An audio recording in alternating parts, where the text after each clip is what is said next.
Welcome back. Kevin's Mower Repair. Got an 04 Z4 BMW. We're doing some rear brake pads.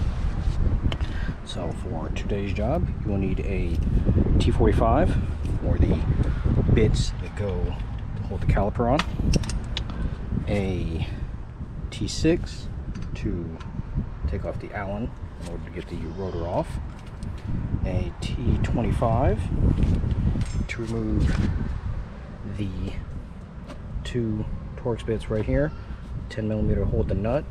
Got to move this splash shit out of the way in order to get to the sensor. This sensor does a nice little travel on this one. So we'll go here to the brake pad, through here, one clip, another clip, through the frame, all the way over here. Shed some light on this. Over here, all the way to the black box. Open up the black box, then just a little quick disconnect and all that. But yeah, nice little travel. But this panel's got to come down so that you can get to the back box, and this is on the passenger side. You also need a 16mm socket or wrench to get to the two bolts that hold on the caliper bracket, and then you can take the rotor off.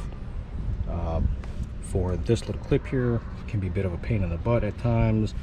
Either use a flathead screwdriver or a wrench.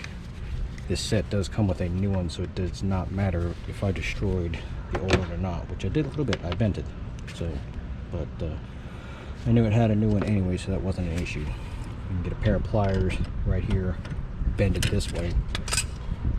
Here is the old one. See this little hook part right there? That sits in like yay. So the hook piece goes right here inside.